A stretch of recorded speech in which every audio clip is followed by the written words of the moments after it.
Honorable Chancellor USTM Bubul Haq, Honorable Vice Chancellor Professor G.D. Sharma, Chief Guest Professor Shalendra D. Sharma, Guest of Honor Professor Velikaya Natalia, Mikhail Ruber, esteemed faculty members, Professor Gogoi, Professor Purkayastha HOD, Professor Baharul Islam Laskar, Professor Mahmudul Hassan Laskar. Dear students, ladies and gentlemen, good morning to all. I feel honored for delivering keynote address on this occasion on important international conference theme on sociology of social media. I prefer to extend Manuel Castell's notion of informationalism in pursuit of crystallization for understanding the sociology of social media. Simon Camp in Digital 2020 reports has pointed out that digital, mobile and social media have become an indispensable part of everyday life for people all over the world. More than 4.5 billion people now use the internet, while social media users have passed the 3.8 billion mark. Nearly 60% of the world population is already online, and the latest trends suggest that more than half of the world's total population will use social media by the middle of 2020. What's more, the world's internet users will spend a cumulative 1.25 billion years online in 2020, with more than one-third of that time spent using social media. However, the amount of time that people spend online varies from country to country, with internet users in the Philippines spending an average of 9 hours and 45 minutes per day online, compared to just 4 hours and 22 minutes per day in Japan. India spends 6 hours, 30 minutes per day on an average. How to understand this complex transformation? The crucial question is the mechanisms and structures that is shaping and reshaping the economy, polity and society. Informationalism is the plausible explanation for unraveling the underlying mechanisms and structures that is transforming into the information society in its present form. Informationalism has been conceptualized by Cassels as a complex combination of A. space of flows, B. timeless time, and C. real virtuality. He defines space as a material product in relationship to other material products, including people who engage in historically determined social relationships that provide a space with a form, a function, and a social meaning.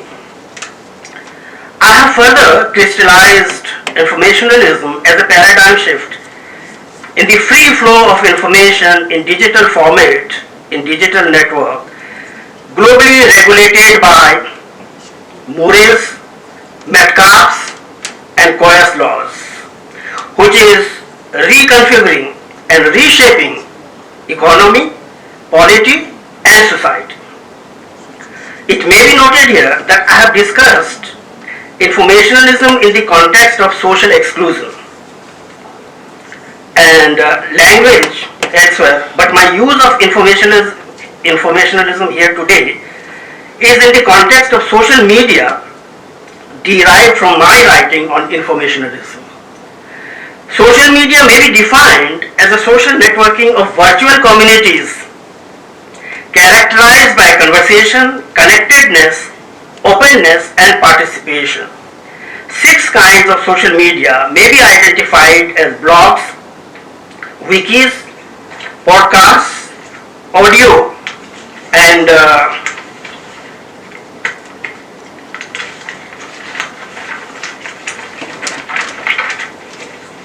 Facebook, 40 forums, content communities, microblogging, Facebook, its predecessor FaceMarsh, opened in 2003, is a social networking service launched on February 4, 2004 by its founder Mark Zuckerberg with his college roommates and his Harvard fellows. The website's membership was initially limited by the founders to Harvard students, but gradually it expanded to other colleges in the Boston area and most universities in the United States and Canada and corporations. By September 2006, to everyone with a valid email address, along with an average requirement of being 13 and older, the total active users from few hundreds in 2004 confined to the Harvard University increased to 100 million in 2008 and substantially increased by 2012 to a billion at the global level, Infosys added.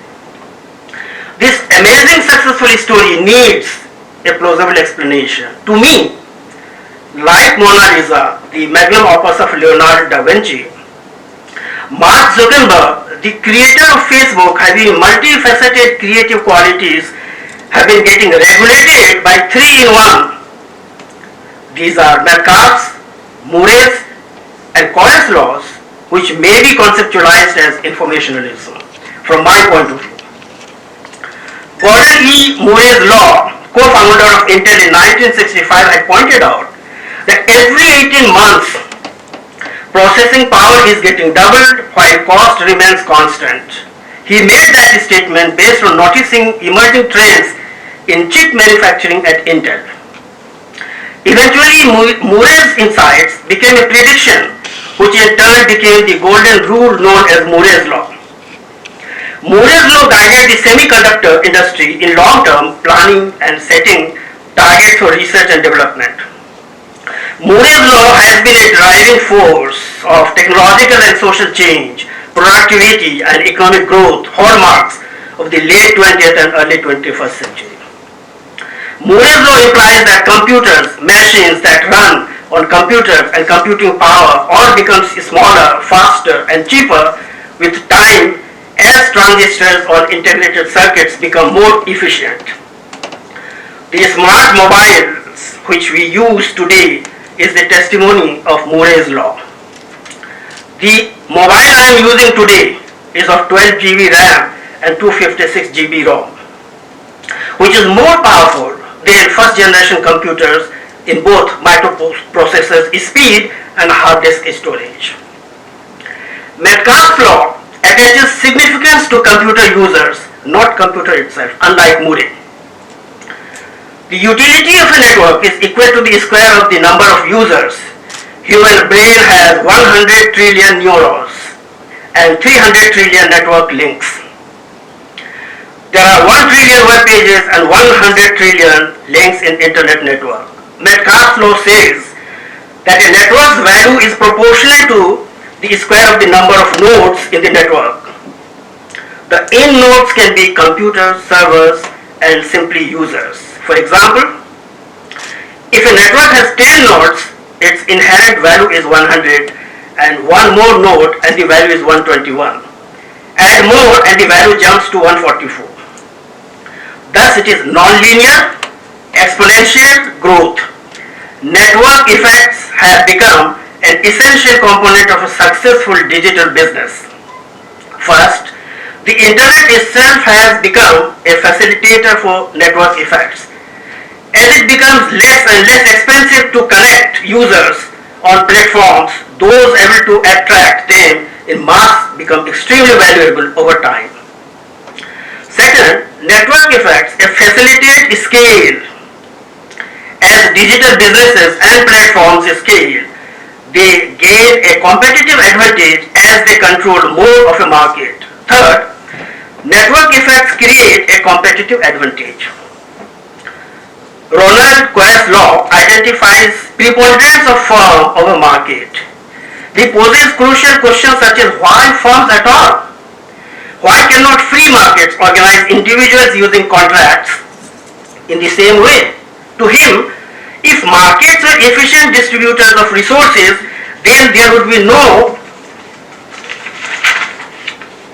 need for an inefficient monster such as firm. He argues that unlike market, firms demand a lot of knowledge of people. Paul Scholes has observed that economically privacy can be understood as a problem of social cost, where the actions of one agent, for example a mailing list broker, impart a negative externality on another agent, that is an end consumer. Problems in social cost can be understood by modeling the liabilities, transaction costs and property rights assigned to various economic agents within the system, and can be resolved by reallocating property rights to liability as needed to achieve economic equilibrium. Advanced